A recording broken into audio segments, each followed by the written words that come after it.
Happy Sunday, kids! Ako si Ate Chiki at ang mga kasama ninyong Sunday School. Kids, gusto niyo ba makarinig ng isang napakagandang kwento?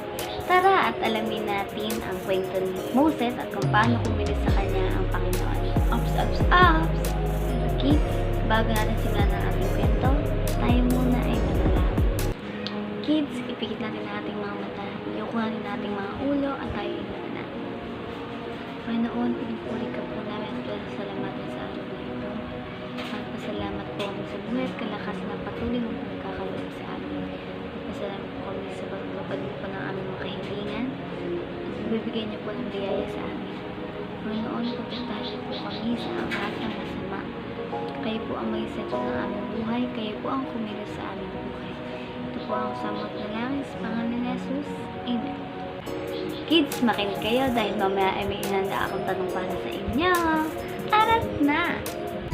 Hi everyone, it's Aunt Fernita. Today's story is called Water from a Rock. The memory verse is from Isaiah chapter 26, verse 4. It says, "Trust in the Lord forever, for the Lord is the rock eternal." Today's message is we worship God when we trust Him. Have you ever run out of water? Imagine how thirsty you would be. You would probably be upset and cranky. Years ago, God told Moses to lead the Israelites out of Egypt.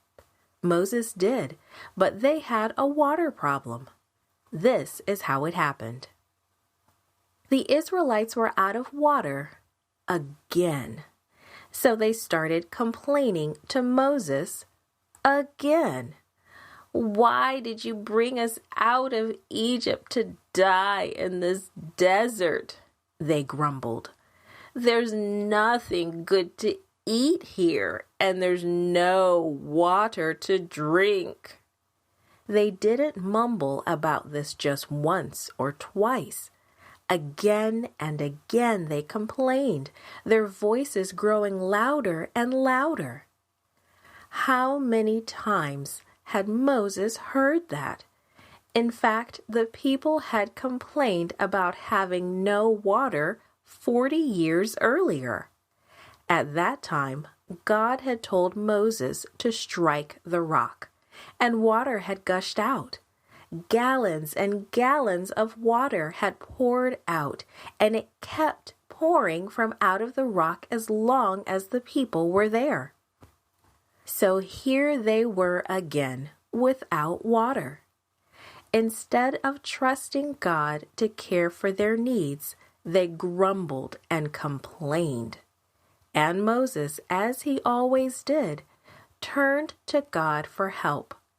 God told Moses to take his staff, his walking stick, and call his brother Aaron. They were to gather all the people together.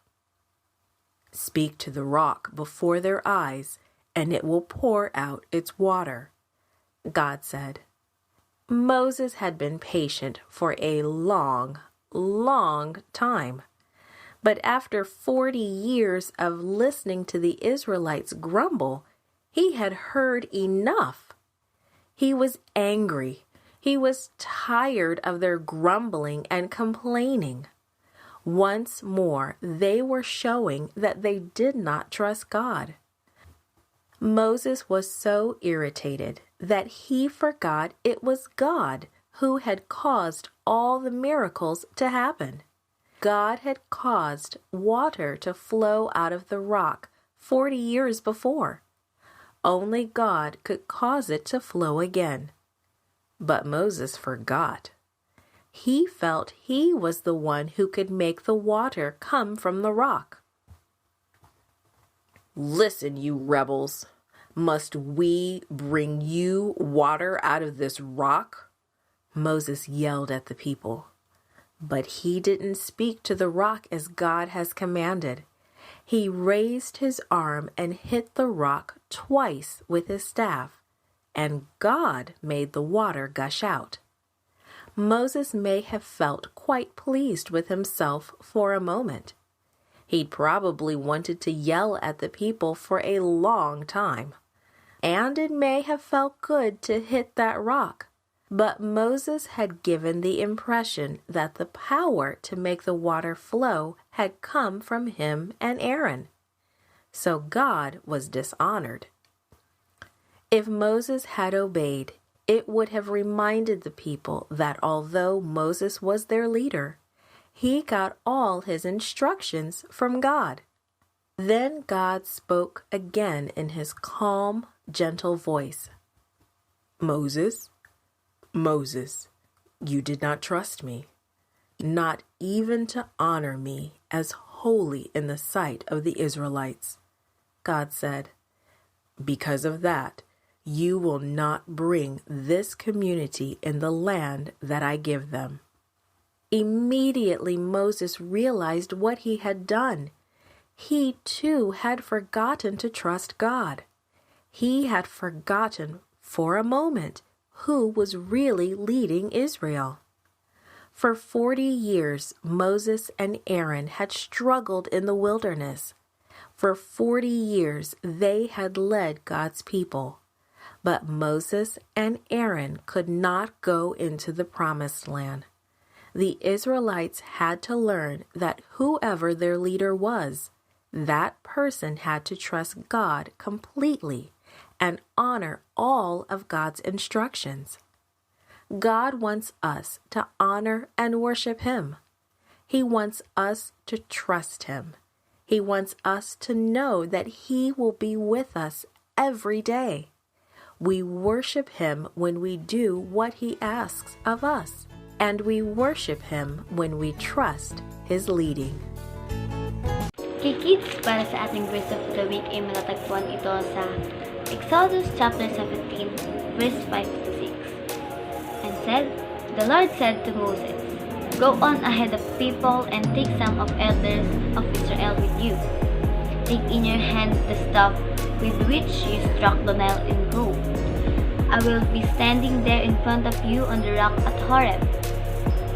Strike the rock and water will come out of it, so that the people may drink.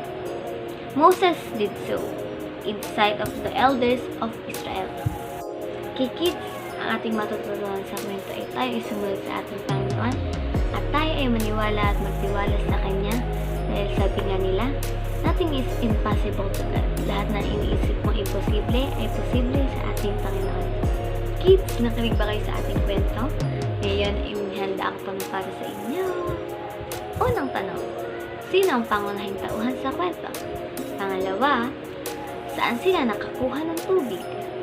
Pangatlo, ano yung pinangpukpok ni Moses para makakuha sila ng tubig? At ang panghuling tanong, ano ang natutunan nila sa kwento? Maaari itong isang sa ating GC. Paalam!